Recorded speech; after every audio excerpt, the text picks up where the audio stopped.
Bonsoir, bienvenue dans votre chaîne Enfance et Histoire qui, euh, qui essaye de déterrer ces sciences anciennes qu'est les religions, ces sciences anciennes et traditionnelles, où il y a beaucoup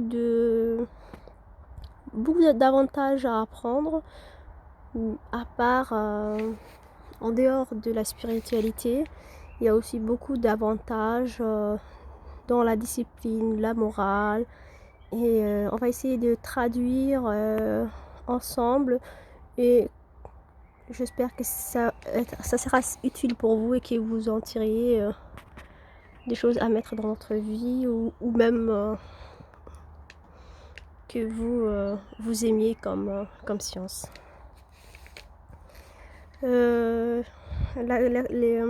La séance d'aujourd'hui, nos enseignements d'aujourd'hui commencent au chapitre. On était dans le chapitre La Vache du Saint-Livre des musulmans. Et le deuxième chapitre, La Vache. Je fais exprès de tout franciser pour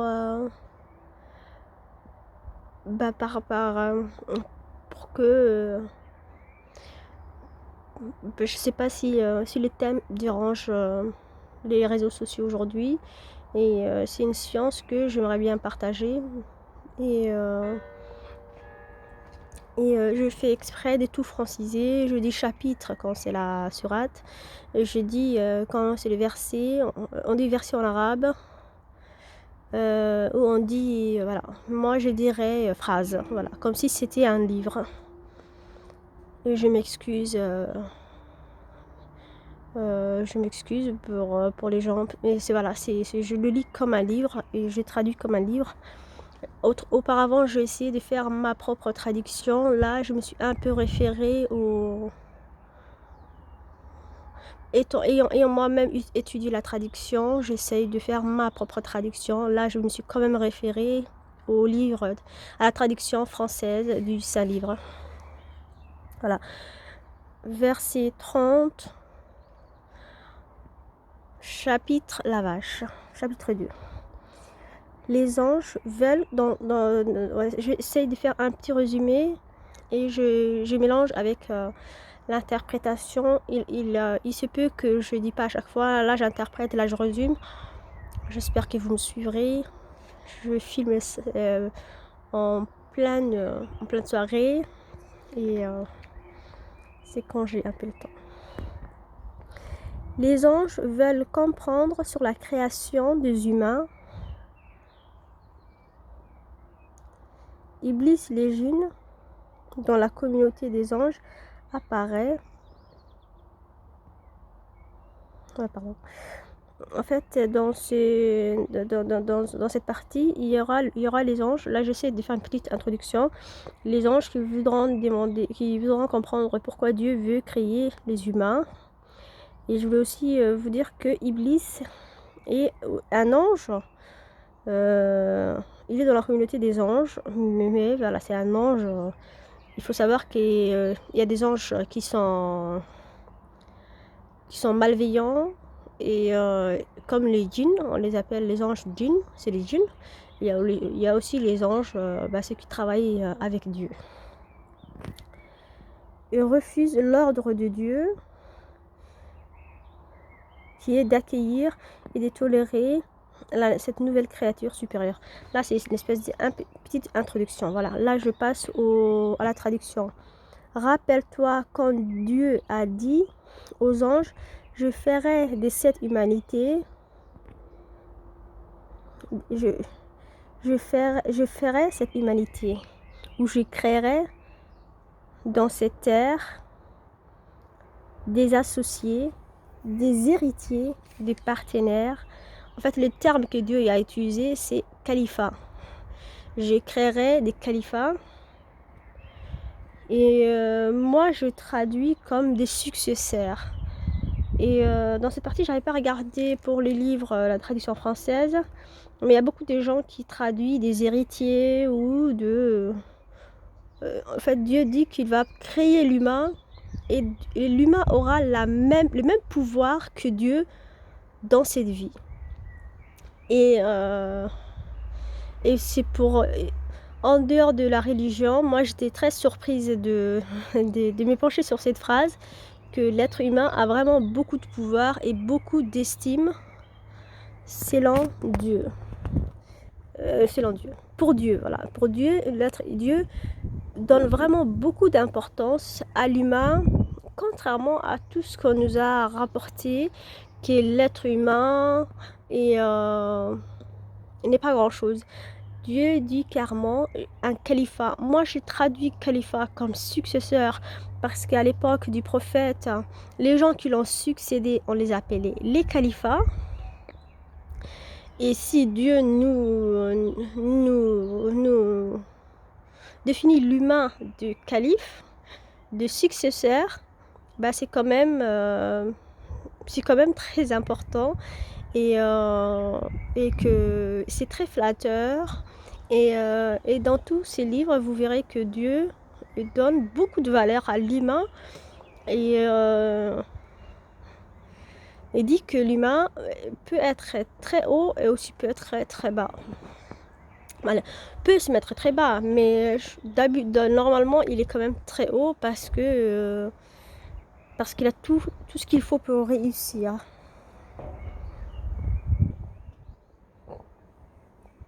Parce que si on est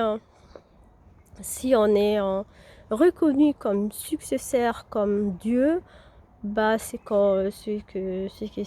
très bien, c'est très bien. Et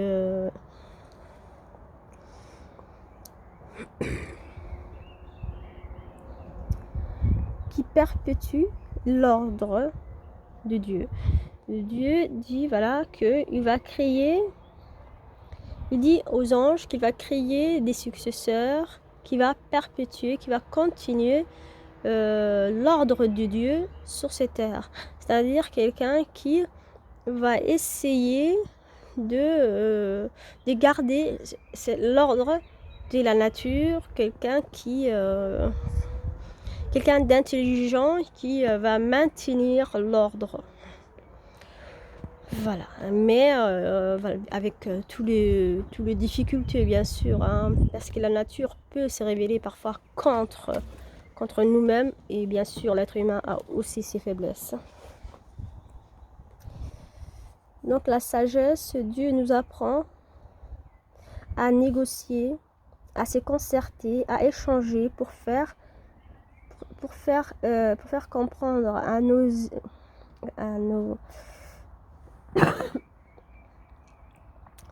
aux gens avec qui on vit. Excusez-moi, je suis un peu malade en ce moment. Aux gens avec qui on vit, à nos proches, Dieu montre aux anges,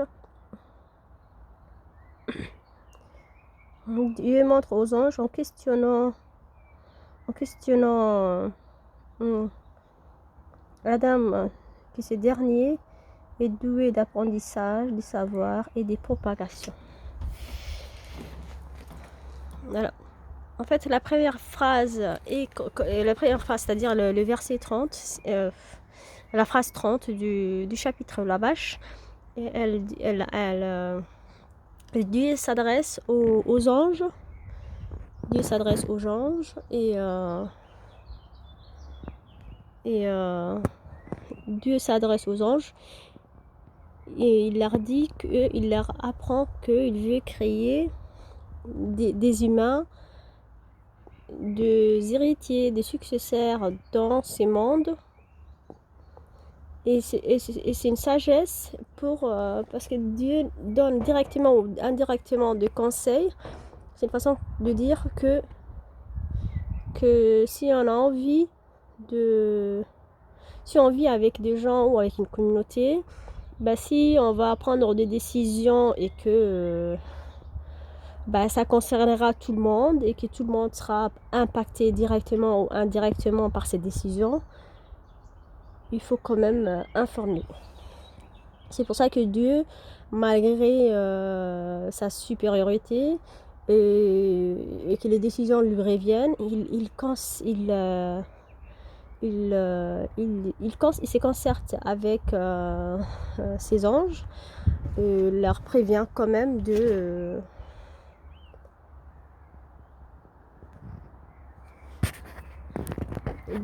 sa nouvelle création.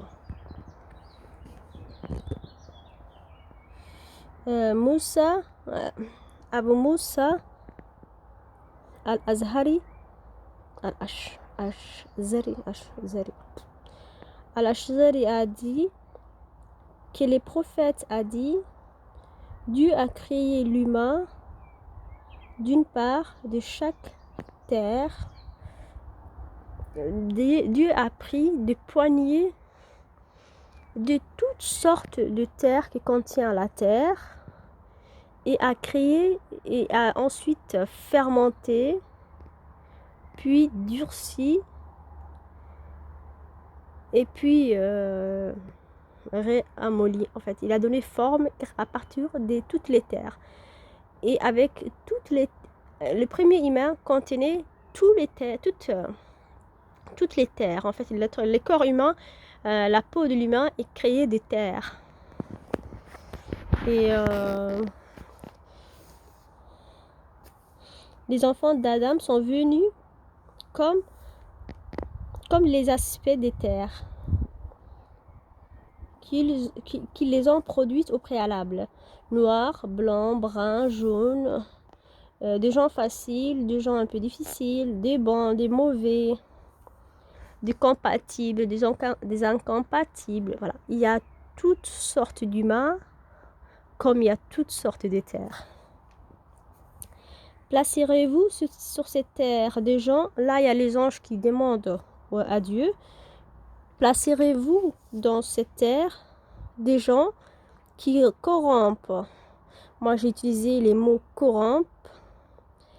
C'est yafsud. Voilà. Je pense que la traduction, c'était autre chose. C'était des gens qui font les désordres. Je ne sais pas si vous me dites si vous connaissez la langue arabe ou si vous avez étudié les sciences religieuses. Si yafsud fasada. Si c'est corrompre ou si c'est désordre, faire les désordres. Voilà, Dieu dit, les anges disent, vous voulez créer, moi je trouvais que c'était le corrompre, voilà, des gens qui, pour arriver à leur fin, qui peuvent ne pas respecter, en fait, qui sont tournés vers eux, qui peuvent être égoïstes, qui, vous me direz, hein, c'est le verset 31. Et font couler du sang alors que nous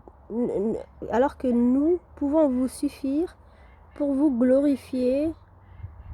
Nous vous glorifions et remercions et proclamons votre grandeur à l'infini. Ils disent que, en fait, c'est les anges qui disent que nous, on est là pour reconnaître ta grandeur, votre grandeur, et l'être humain sera peut-être ingrat. Voilà, il pense que l'être humain ne sera pas forcément bon. Dieu répond, je sais quelque chose que vous ne savez pas.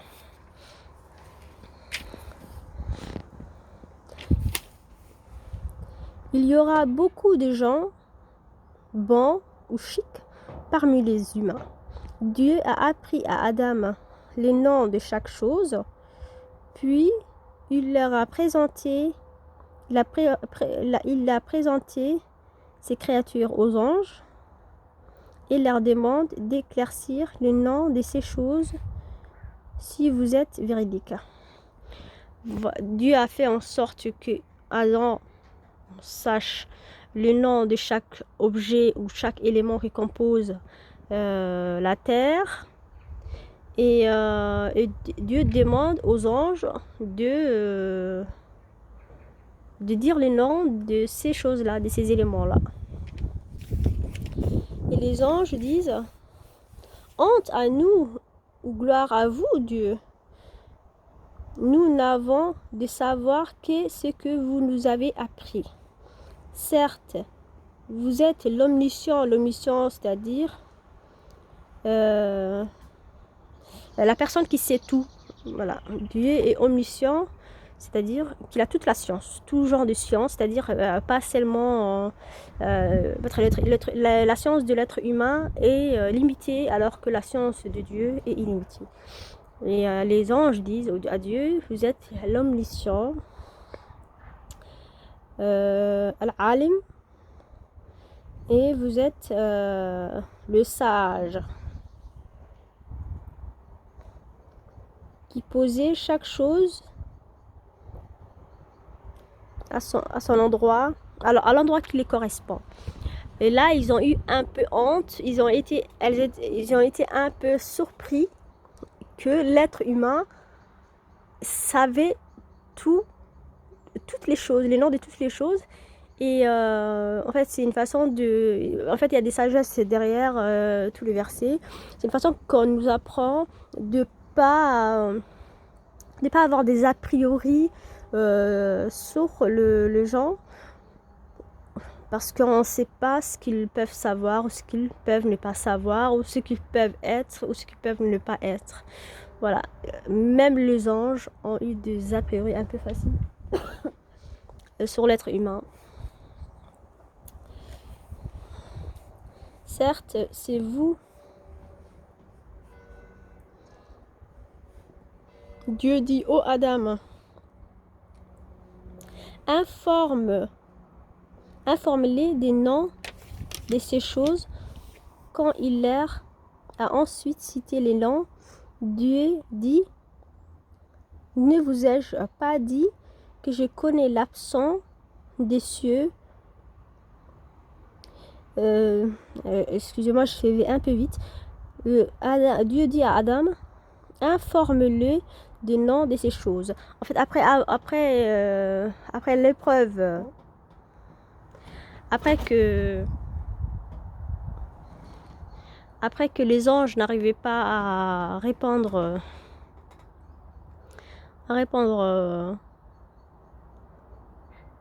à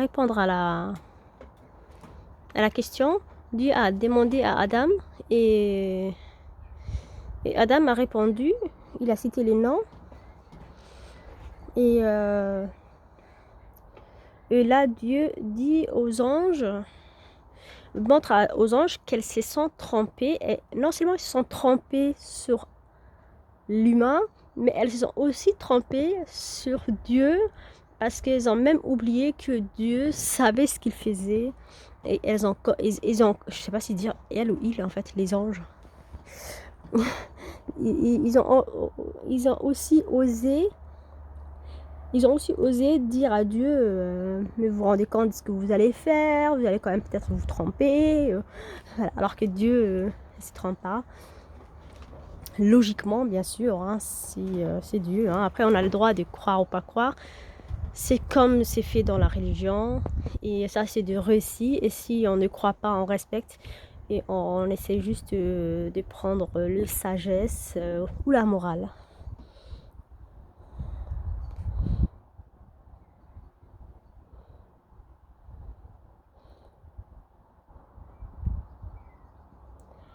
Voilà.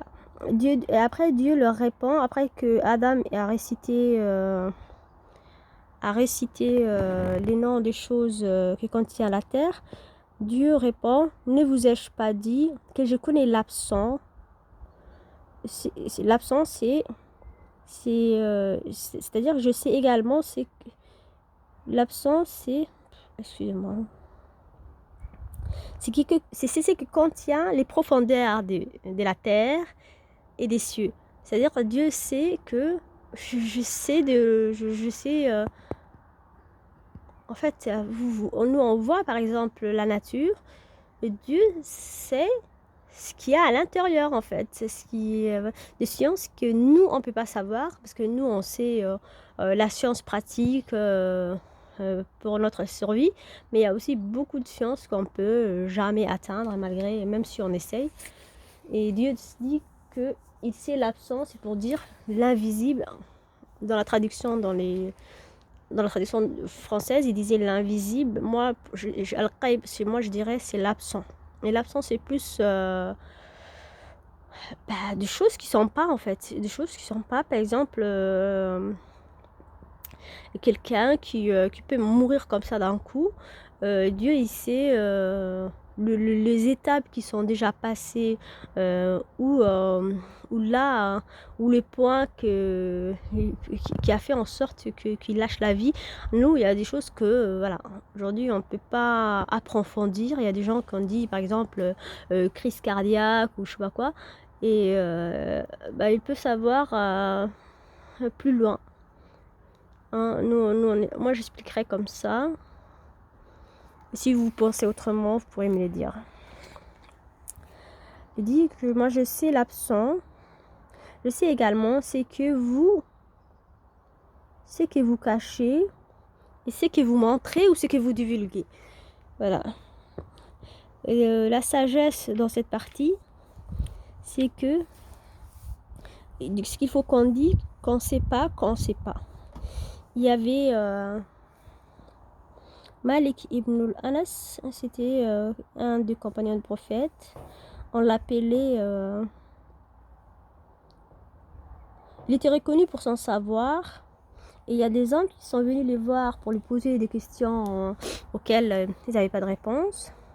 Ils lui ont demandé 48 questions à Malik ibn Anas. Ils lui ont demandé 48 questions. Il a dit qu'il ne sait pas dans 38.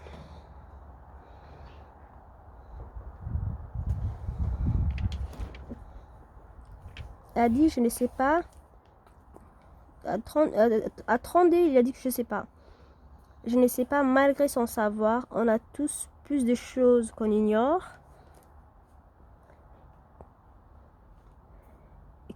Qu'on essaie à des degrés différents. Il y a beaucoup de choses qu'on ne sait pas. On peut être scientifique, mais il y a beaucoup de choses qu'on peut ignorer. Et c'est pas parce qu'on sait un thème qu'on peut se moquer que notre thème, les gens ne le savent pas parce que nous, on a juste cette différence d'avoir approfondi cette partie et la personne, elle a approfondi l'autre partie que vous pourrez ne pas savoir. Rappelle-toi quand nous dîmes aux anges, prosternez-vous devant Adam. Ils se prosternèrent, à l'exception ou excepté Iblis, qui nia et s'enorgueillit. Voilà. Il fut ainsi parmi ceux qui se sont séparés de Dieu ou ceux qui ont rompu le contrat avec Dieu. Voilà. Et je m'arrête là. Je ferai la suite la prochaine fois. J'espère que c'est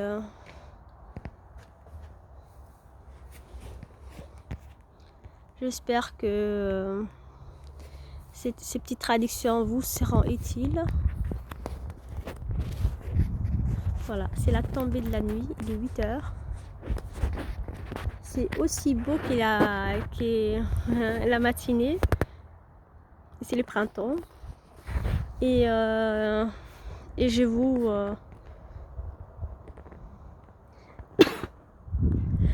remercie et je vous souhaite bonne soirée.